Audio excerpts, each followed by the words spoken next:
1972, so 43 years, and over that period of time, I've written somewhere between 3,000 and 5,000 songs.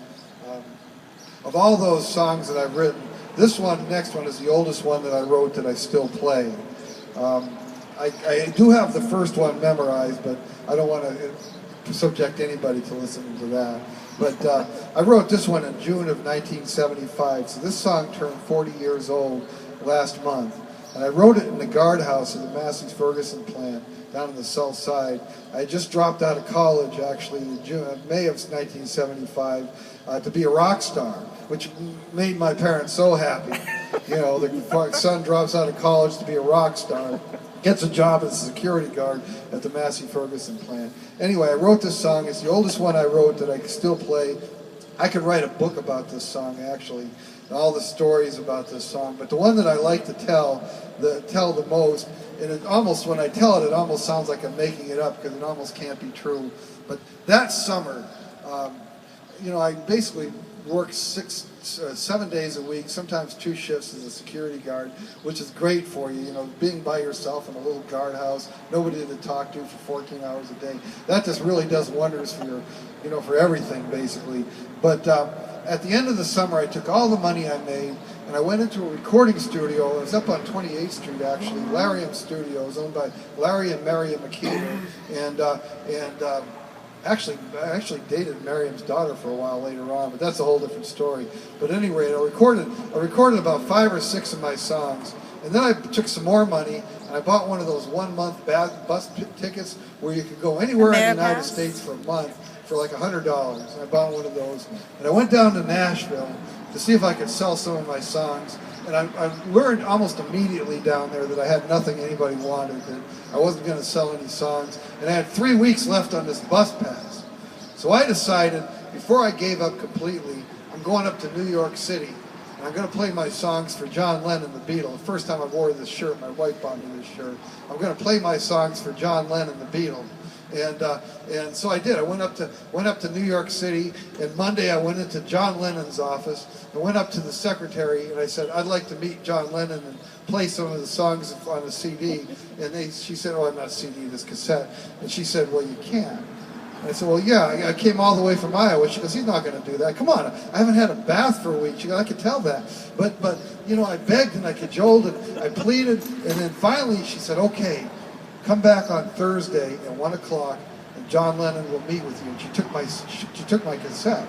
So then I went back, and I was staying at the YMCA on Central Park, which is kind of ironic because 5 years later, that's where Mark David Chapman was staying when he did that terrible thing to John Lennon. But it was a good thing for me, and I was staying there. I'm calling all my friends who love the Beatles, and I was telling them, you know, Dennis Wilbur's one of my best friends, you know, and I've got a meeting with John Lennon on Thursday. We're going to talk about my songs, and you know, I was so excited, you know, and I wake up Thursday like 6 a.m. and it's like it's 1 o'clock is my appointment, and I'm not going to do anything else. And I get down there at 10 o'clock because I'm not going to be late, and I just hang out outside the building on the Avenue of Americas for 3 hours, and then it's like 12:30, and I take the elevator up to see John Lennon, you know, so I can talk to him about my songs.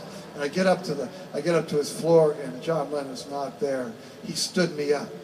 You know, instead he sent down, I think his name's Peter Simon. Peter Simon was John Lennon's A&R director, which is actually, if you had something to sell, that's the guy you want to talk to, because they're the ones that buy the music and find somebody to play it and everything. And he spent the whole afternoon with me, and he was better than anybody I ever talked to. But he gave me hints, you know, as to what to do, what direction to take with my career, constructive advice. Well, at 19 years old, I didn't want constructive advice. I wanted a record contract, but it was a very positive experience. Anyway, a few years ago, I'm watching this documentary called The United States versus John Lennon. It's all about John Lennon. And his lawyer gets on, and his lawyer says, there was one day back in October of 1975 that was the best day in John Lennon's life. It was number one, it was his 35th birthday. Well, the secretary would have known on Monday when she made the appointment on Thursday that it was going to be his birthday, but she went ahead and made the appointment instead. But what she didn't know was that's the day that his son Sean was born. So instead of meeting with me in the office of the Avenue of Americas, he was at the hotel watching his son Sean be born. And to top it all off, That's the day that he found out that the United States Supreme Court had ruled 2 days earlier that he got to stay in the United States. That was the best day in John Lennon's life. And I have to say, it wasn't the best day in my life. That's the day I got stood up by John Lennon. Anyway, this is the one song that John Lennon, one of the songs John Lennon would have heard. He would have showed up on October 11th, 1974.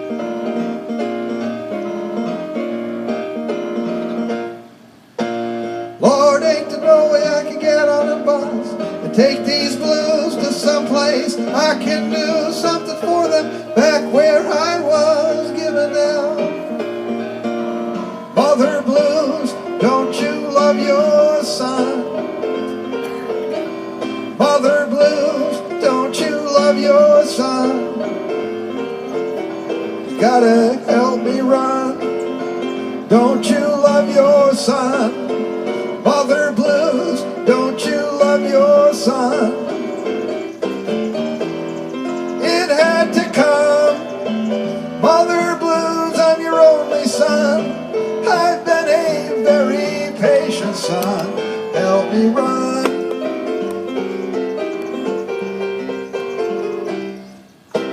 All that I needed was a ticket for home to find out all the pleasures I missed in this unfriendly city. Now I'll take one anywhere. Mother blues, you mean you've just begun?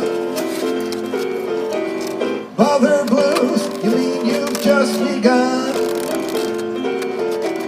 Tell me what I've done. Don't you love your son? Mother blues, don't you love your son? It had to come. Mother blues, I'm your only son. I've been a very patient son. Help me run.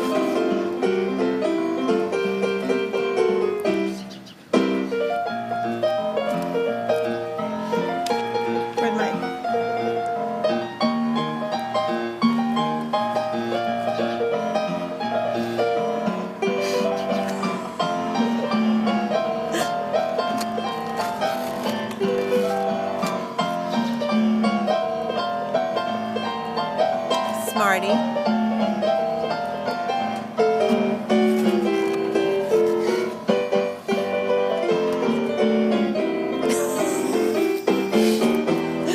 It had to come.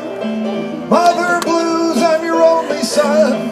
I've been a very patient son. Help me run.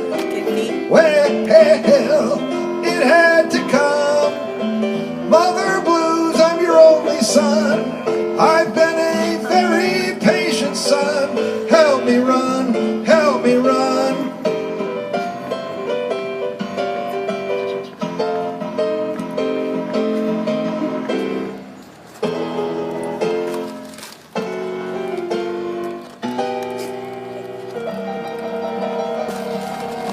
What is in that? Thank you, thank you. Are you ready to get rid of it? That's the oldest song that I ever wrote that I still play, and that song just turned 40 years old a few weeks ago, so that song's older than anybody here except for me. This is one I wrote a few years later when I worked for the record producer from New York City who ultimately went to prison.